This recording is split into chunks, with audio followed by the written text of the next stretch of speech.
টানি আনবো একটু উস্তাদের বিদায় করে দিই। والنجم والشجر يسجدان وفضل زمانا على زمان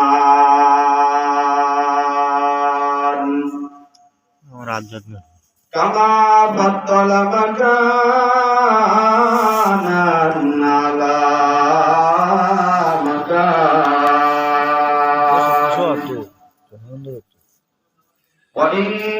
وإنسانا على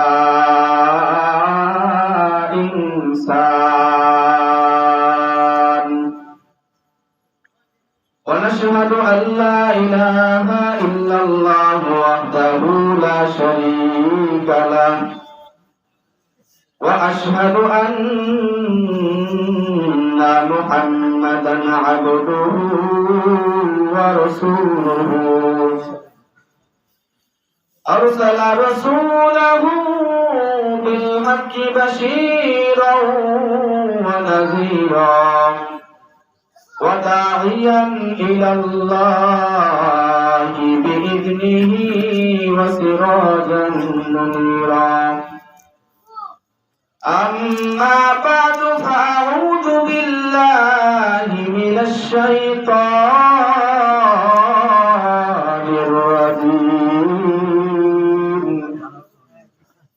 بسم الله الرحمن الرحيم إن الصلاة تنهى عن الفحشاء والمنكر وقال النبي صلى الله عليه وسلم الصلاة عماد الدين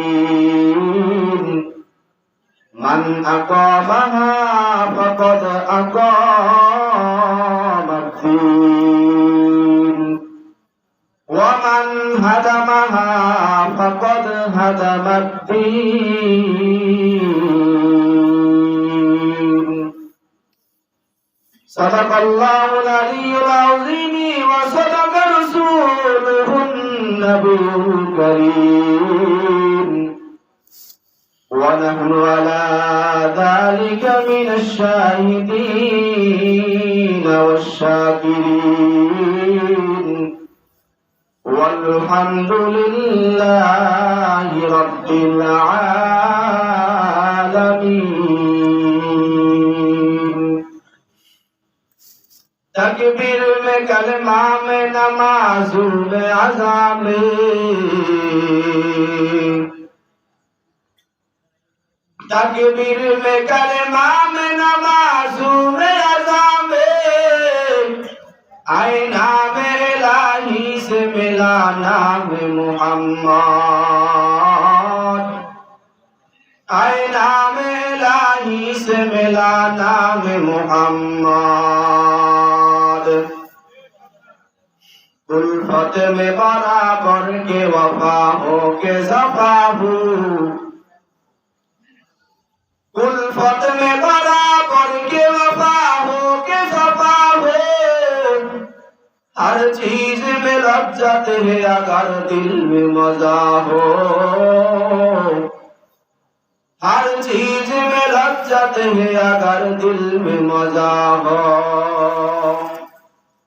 دنیا میں ہو دنیا کا طلبگار نہیں ہو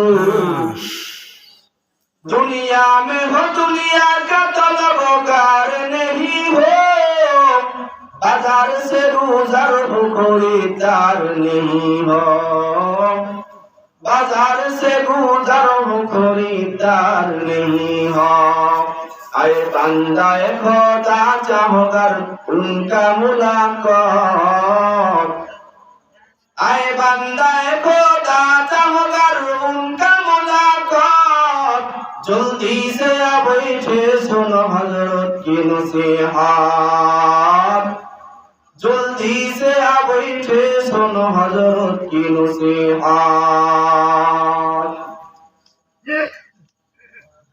দলিবলি তারাকান্দি কদমতলী বাজার জালালি বাইতুল মাহমুদ জামে মসজিদ ও যুব সমাজের উদ্যোগে আয়োজিত আজকে ইসলামী সম্মেলনের সম্মানিত সভাপতি, প্রধান অতিথি, বিশেষ অতিথিবৃন্দ, আমার সামনে উপস্থিত বিভিন্ন এলাকা থেকে আগত আল্লাহ পাকের জাকির শাকির মুহিব্বিন মুরব্বিয়ান ইজবাব হযরত উলামায়ে কেরাম সকলকে জানাই আমার আন্তরিক শুভেচ্ছা এবং মোবারকবাদ। আল্লাহ রাব্বুল আলামিনের দরবারে লাখ কোটি শুকর ও সুজুদ, যে রব্বুল ইজ্জত দয়া করে মায়া করে কবুল করে এই ফিতনার জামানায় কোরআন সুন্নাহর আলোকে সহি তরিকায় আমাদেরকে কিছু কথা বলার এবং ধৈর্য সহকারে শোনার মতো তৌফিক দান করেছেন, সেই রব্বুল ইজ্জতের দরবারে শুকর আদায়ার্থে অন্তরের অন্তরস্থল থেকে জোরে সোরে বলি আলহামদুলিল্লাহ। আলহামদুলিল্লাহ। আল্লাহ রাব্বুল আলামিন কোরআনে কারীমের ভিতরে বলেন, বান্দা যদি আল্লাহর নিয়ামত পাওয়ার পরে শুকরিয়া আদায় করে, আল্লাহ বান্দার নিয়ামতকে বাড়াইয়া দেয়। বলেন সুবহানাল্লাহ। লা ইন শাকারতুম লা আযীদান্নাকুম ওয়া লা ইন কাফারতুম ইন্না আযাবি লাশাদীদ। আর যদি বান্দা আল্লাহর নিয়ামত পাওয়ার পর শুকরিয়া আদায় না করে, আল্লাহ তাকে কঠিন আযাবের মধ্যে গ্রেফতার করেন। বলেন নাউযুবিল্লাহ। এই যে একটা মজমা এখানে বসছে, এটা কি নিয়ামত নাকি গজব? নিয়ামত। আরো জোরে বলেন, নিয়ামত নাকি গজব? নিয়ামত। এই পৃথিবীর মধ্যে মদিনার নবী বলেন, আহাব্বুল বিলাদি ইলাল্লাহি মাসাজিদুহা ওয়া আবগাদুল বিলাদি ইলাল্লাহি আসওয়াকুহা। ও দুনিয়ার উম্মাহ শোনো, এই পৃথিবীর মধ্যে যত জায়গা আছে, যত ধরনের বাড়ি আছে, ঘর আছে, রাস্তা আছে, ঘাট আছে, সব চাইতে আল্লাহর কাছে পছন্দের জায়গার নাম হলো মসজিদ। বলেন সুবহানাল্লাহ। আহাব্বুল বিলাদি ইলাল্লাহি মাসাজিদুহা ওয়া আবগাদুল বিলাদি ইলাল্লাহি আসওয়াকুহা। আর পৃথিবীর মধ্যে সবচাইতে নিকৃষ্ট যে জায়গা, সেটার নাম হলো বাজার। কে বলছে এটা? আল্লাহ। মদিনার নবী বলছেন, পৃথিবীর মধ্যে শ্রেষ্ঠ জায়গার নাম হলো মসজিদ। কারণটা কি? কোন দুনিয়াতে এমন কোন আল্লাহর বান্দা আছে যে মসজিদে যাইয়া মা বাপ তুলিয়া গালি দিয়েছে? আছে নাকি? কারণটা হলো, এই ঘরটা হলো আল্লাহর ঘর। এই ঘরের সাথে যারাই সম্পৃক্ত হবে, তারাই আল্লাহর কাছে সম্মানিত হয়ে যাবে। বলেন সুবহানাল্লাহ। এই মাঠটা হলো মসজিদের মাঠ। এই জন্য আমি আপনাদের এলাকায় তো এই কজন মানুষ না, আরো মানুষ আছে না নাই? যারা এখন পর্যন্ত দোকানপাটে বসে আছেন, আল্লাহ রাসূল বলেন, দোকানপাট আল্লাহর কাছে নিকৃষ্ট জায়গা। কারণ ওখানে গীবত, শিকায়েত, পরনিন্দা, মানুষের নামে বিভিন্ন কথাবার্তা হয় কি হয় না? আজকে যেহেতু একটা নিয়ামত আল্লাহ দিয়েছেন, এই তারাকান্দি মসজিদের উদ্যোগে যেহেতু একটা মাহফিলের অ্যারেঞ্জমেন্ট আল্লাহ করে দিয়েছেন, নিয়ামতের শুকরিয়া তার মেহেরবানি করে যারা এদিক সেদিক ঘোরাফেরা করতেছেন, আল্লাহর রাস্তে মজলিসে কিছু সময় বসেন, ঠিক কি না? ঠিক। আল্লাহ রাব্বুল আলামিন বলেন, বান্দারা যদি আমি আল্লাহর নিয়ামত পাওয়ার পর শুকরিয়া আদায় করে, আমি আল্লাহ ওই বান্দার নিয়ামতকে বাড়াই দেব। সুবহানাল্লাহ। নিয়ামত কেমন নিয়ামত? এই পৃথিবীর মধ্যে আল্লাহকে আল্লাহ বলে ডাকা, এটা বহুত বড় নিয়ামত। অনেক আল্লাহর বান্দারা আছে আল্লাহ বলতে পারে না, মুখের জবান বন্ধ হয়ে গেছে। আমার আল্লাহ রাব্বুল আলামিন আপনাকে আমাকে যে জবান দিয়েছেন, এই জবান দিয়া আরো জোরে বলেন আলহামদুলিল্লাহ। আলহামদুলিল্লাহ। আলহামদুলিল্লাহ বলে কে খুশি হয়? আল্লাহ। আরো জোরে বলেন কে খুশি হয়? আল্লাহ। কোরআনে কারীমের ভিতরে বিসমিল্লাহির রহমানির রহিমের পরে যে শব্দটা আছে, সেটার নাম হলো আলহামদুলিল্লাহ। নামাজ পড়বেন, নামাজের মধ্যে আল্লাহু আকবার বলে হাত বাড়তে দেরি, বান্দার আলহামদুলিল্লাহ বলতে এক সেকেন্ড দেরি হয় না, ঠিক কি না? আমার মাওলার কাছে আলহামদুলিল্লাহর পাওয়ার এত বেশি, এত বেশি, যাই কারণে আল্লাহ কোরআনের মধ্যে সর্বপ্রথম আলহামদুলিল্লাহকে আনছেন। বলেন সুবহানাল্লাহ। ইয়া ইলাহি তু মেরা মাবুদ হায়, ইয়া ইলাহি তু মেরা মাশুক হায়।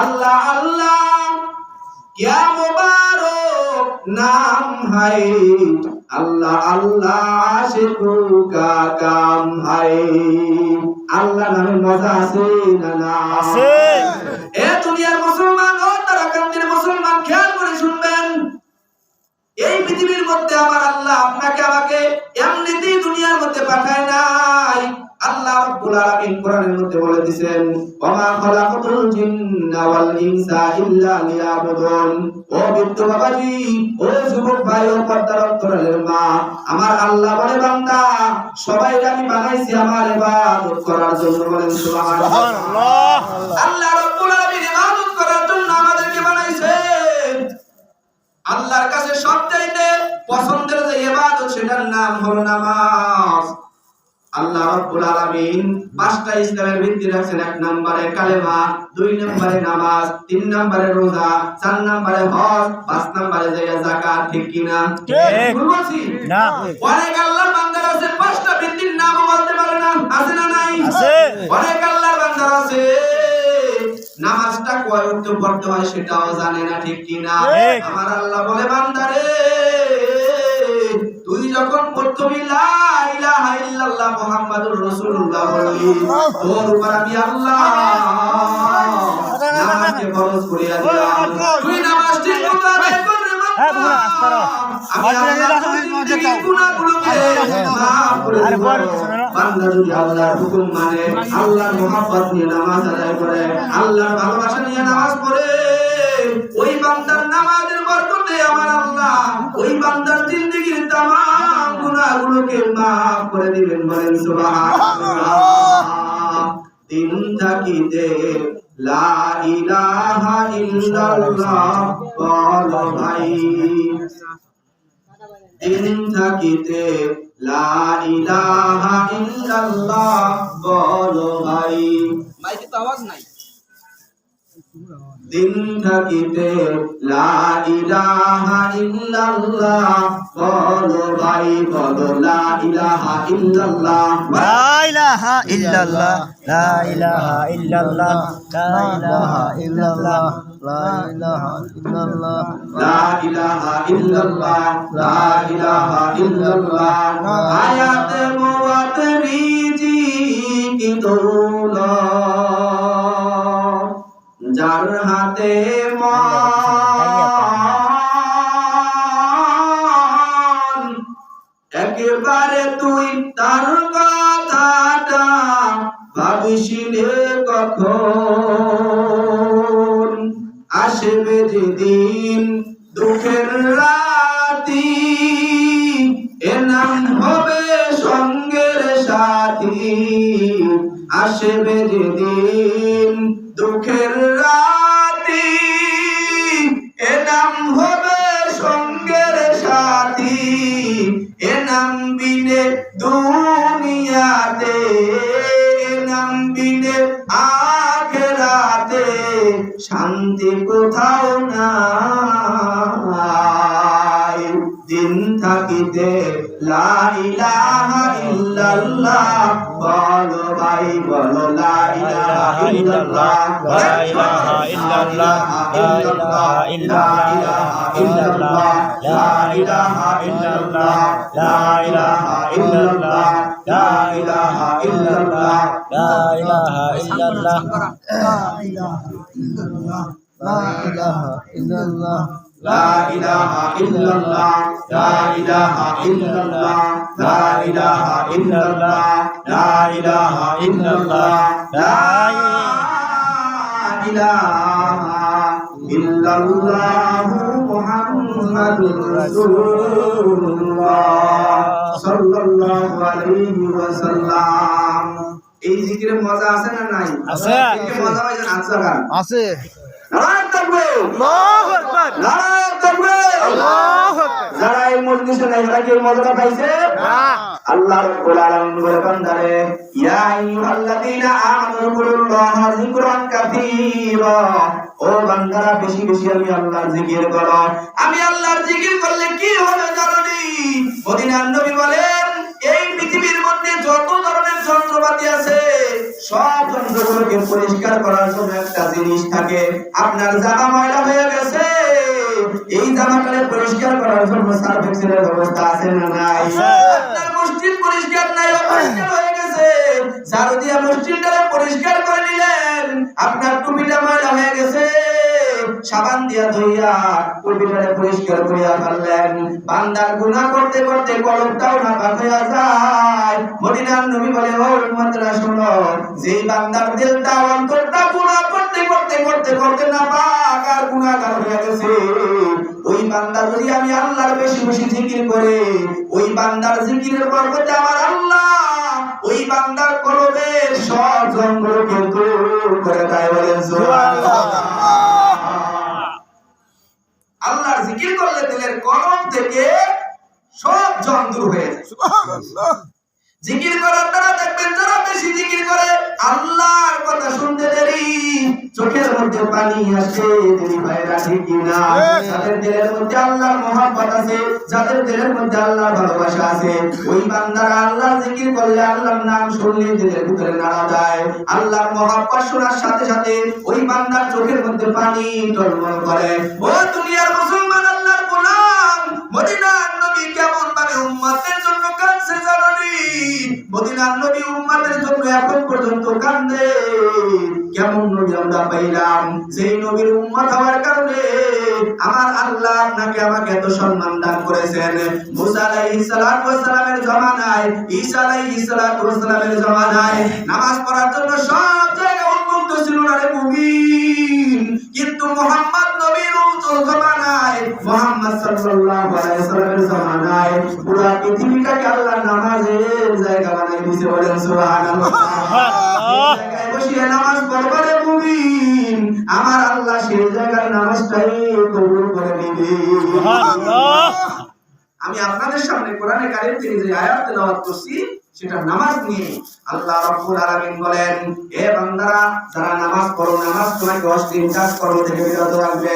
ইন্নাস সালাতা তানহা আনিল ফাহশাই ওয়াল মুনকার, নিশ্চয়ই নামাজ সকল অশ্লীল এবং পাপাচার কাজ থেকে বিরত রাখে।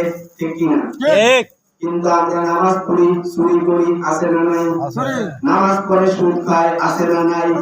নামাজ পড়ে গান বাদ্য বাজায়, আছে না নাই? মদিনার নবীর কাছে এক ব্যক্তি আসিয়া জিজ্ঞেস করল, ইয়া রাসূলুল্লাহ, আপনার অমুক সাহাবী তো ইসলাম গ্রহণ করেছে।